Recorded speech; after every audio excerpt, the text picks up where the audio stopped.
grand honneur aujourd'hui de pouvoir interviewer Monsieur iTouch, donc un Steamien de valeur. Vous ne le connaissez pas encore, mais en fait vous avez sûrement déjà dû interagir avec lui. Et donc on va commencer par lui demander de se présenter. Donc tout d'abord salut à tout le monde, merci vraiment à CAVH de m'inviter. C'est toujours un plaisir on va dire, de pouvoir exprimer ses idées face à la caméra et peut-être pouvoir toucher plus directement les gens. Donc moi c'est iTouch, j'ai 32 ans, j'ai travaillé pour pas mal de sociétés, j'ai fait aussi bien du développement que du design, de l'UI, de l'UX, donc voilà, je suis on va dire plutôt calé dans le domaine. Comment tu as découvert Steam? Comment tu t'y es intéressé? Qu'est-ce que tu y as fait? Comment tu l'as utilisé? J'ai découvert Steam comme beaucoup de Strasbourgeois un peu grâce à Ekicho qui lui nous disait j'ai trouvé un nouveau réseau social, venez dessus, etc. Je t'avoue qu'il m'a embêté pendant plusieurs mois avec ça. Non, on avait du mal un peu à le croire en lui disant non mais c'est pas possible, comment ça marche, comment les jetons sont imprimés, c'est pas possible d'imprimer des jetons comme ça, etc. Enfin tu vois, et finalement, au bout de quelques mois quand même d'entêtement, je me suis décidé à me lancer dessus. Et voilà, j'ai découvert un petit peu tout ce que pouvait apporter Steam et tout ce que ça pouvait permettre de réaliser. Et qu'est-ce que tu as fait là, jusque-là, sur la plateforme? Du coup, je vais t'avouer qu'au début, en fait, j'ai un peu eu du mal à peut-être trouver ma place. Comme je suis plus... je suis pas vraiment, même si je fais de la musique, etc. aussi, tu sais, j'ai une petite carrière d'artiste avant ça.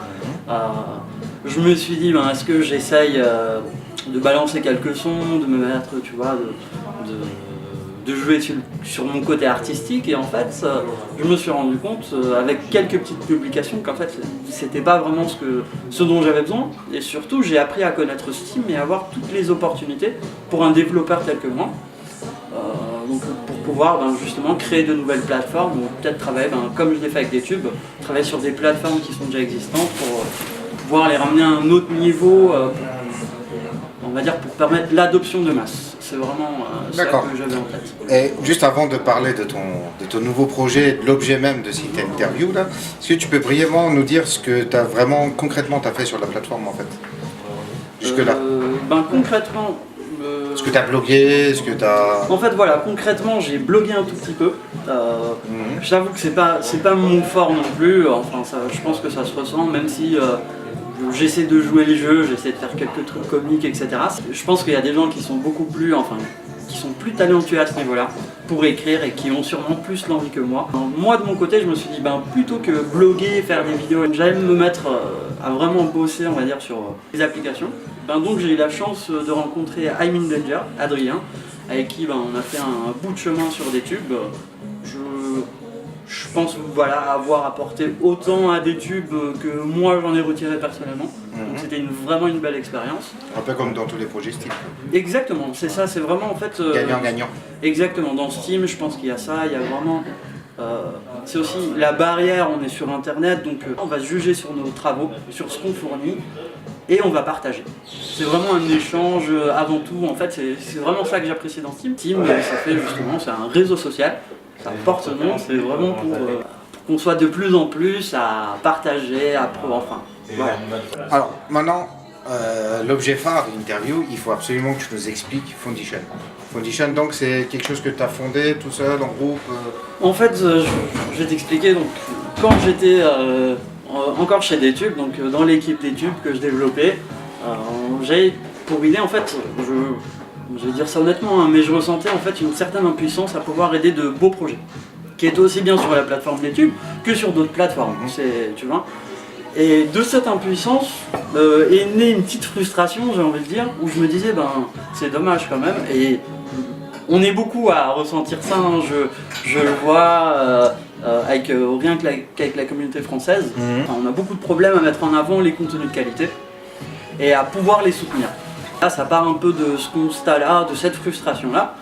Et je me suis dit, comment on peut faire pour permettre aux gens, on va leur donner un nouveau moyen de réaliser leur projet, de mettre aussi en avant leur projet.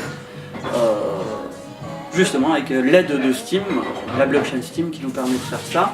Et donc Foundation, c'est vraiment une plateforme de crowdfunding, donc de financement participatif, mais c'est pas seulement ça, c'est également une plateforme de collaboration.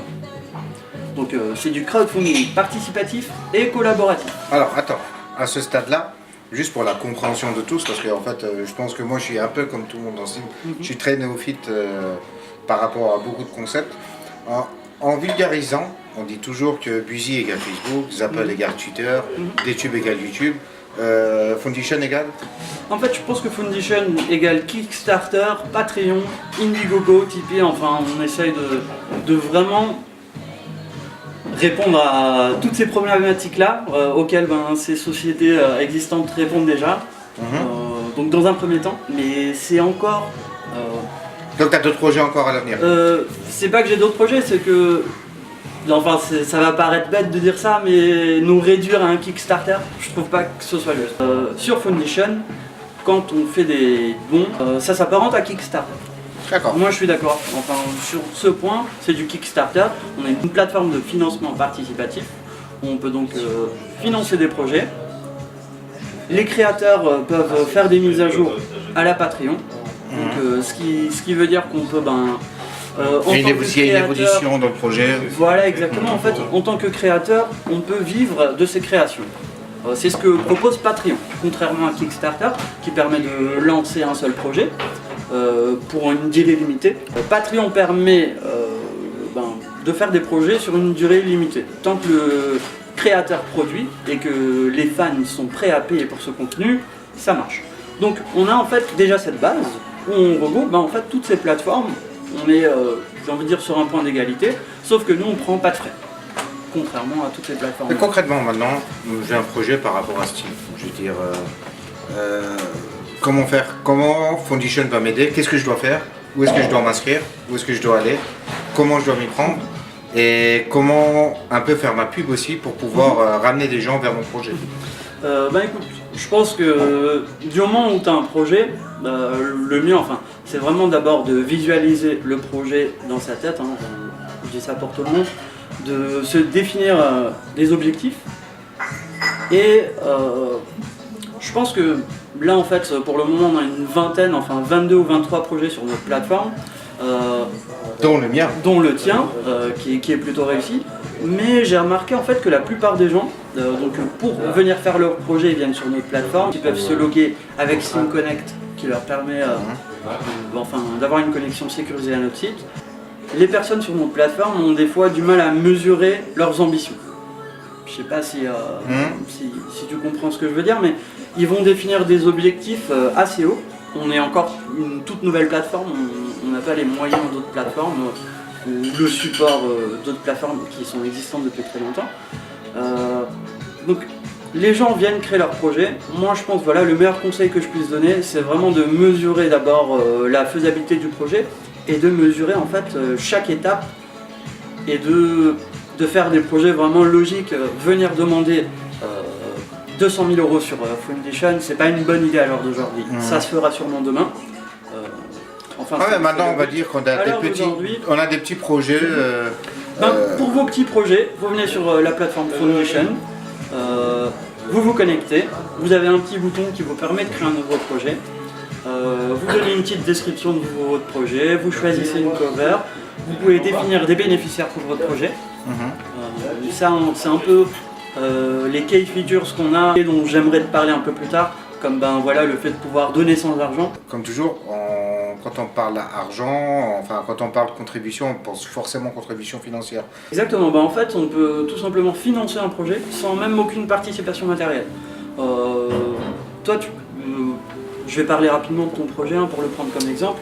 Alors, petit encart. J'ai fait juste un petit projet, vite fait. J'ai une association de danse, Salsa Loca, et en fait on organise des événements gratuits en plein air depuis des années. On fait danser environ 5000 personnes à Strasbourg tous les ans. Et l'idée c'était de changer les enceintes. Récemment j'ai créé un compte Steam en fait. Tout ce qu'on met sur le WordPress va directement sur Steam grâce à SteamPress. Et à Ovo, donc merci à lui, c'est un Français aussi. Très sympa. Voilà, moi je l'ai pas encore rencontré, mais j'espère bien le voir a une prochaine réunion.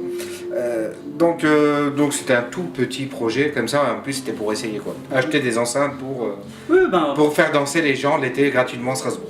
Je trouve que justement c'est un des projets qui se situe le mieux.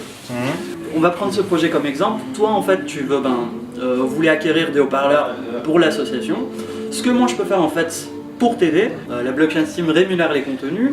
Et en fait, ce qui peut se passer, c'est que moi, je peux tout simplement, je vais filmer par exemple une soirée de salsa. Je peux venir à une de vos soirées, filmer la soirée, l'ajouter en update à ton projet.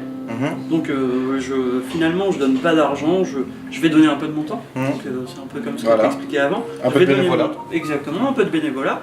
Et en échange, toi, ça va te permettre à ton projet de récupérer en fait les gains que moi j'aurais produits avec ma collaboration. Donc à chaque fois que tu collabores, on met à jour le projet.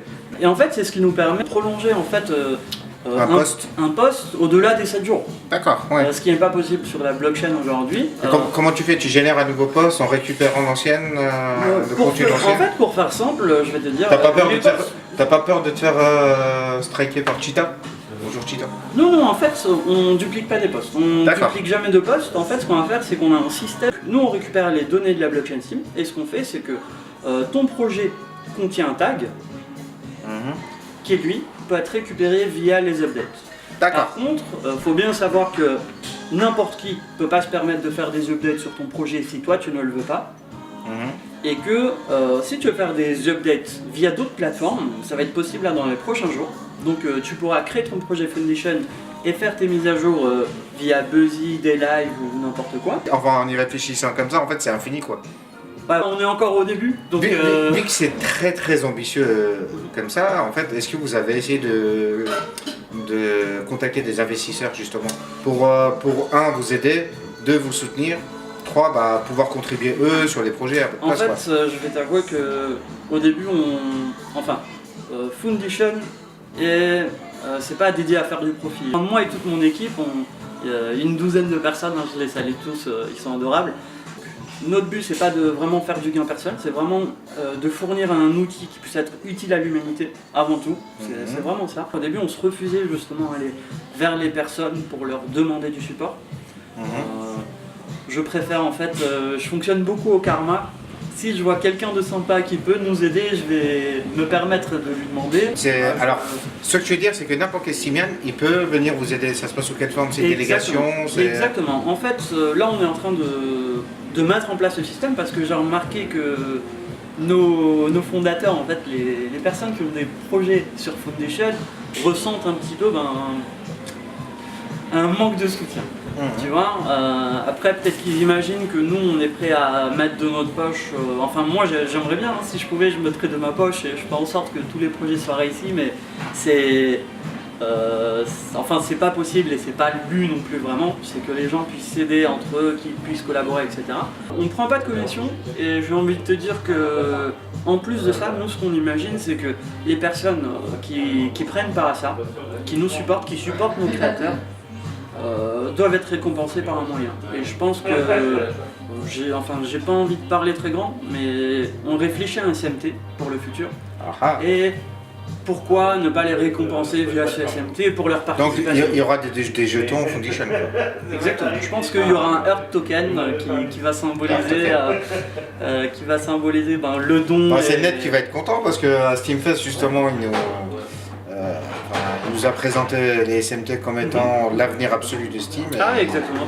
Et donc il s'attendait à ce que justement il y ait le maximum de projets qui sont sur SMT. Et voilà. Je pense que ça en fait partie. D'ailleurs, les gens de Steamy qui vous connaissent, de Steam. J'ai eu l'occasion donc de parler avec quelques personnes de l'équipe Steamy, donc qui sont vraiment emballés par le projet. Le mot de la conclusion sur Foundation, justement, je te laisse. Qu'est-ce que tu veux annoncer? Enfin, qu'est-ce que tu veux dire à tout le monde, ceux qui ont suivi l'interview jusqu'au bout? Moi, j'ai envie de vous dire, venez sur Foundation, venez essayer la plateforme, venez distribuer des cœurs.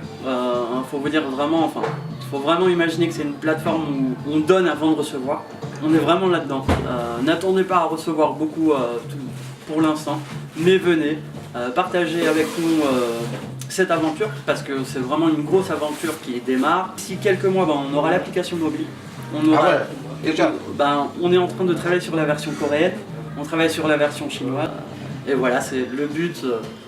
J'ai envie de dire, venez sur Foundation, venez supporter nos fondateurs. Vous avez compris, venez proposer des projets, venez soutenir des projets. Juste pour la toute fin, j'ai envie qu'on sorte un peu de Foundation là. On revient sur Steam, les cryptos, enfin de tout ce qu'on est en train de faire là actuellement.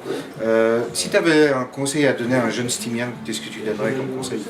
Qu'est-ce que aux gens qui arrivent sur la plateforme, qu'est-ce que tu peux leur dire En fait, pour réussir?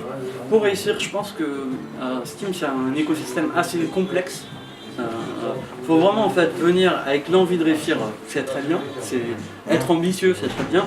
Mais je pense qu'il faut en fait, faut vraiment analyser le game, si on peut le dire comme ça. Il faut en fait essayer de trouver sa place dans ce game.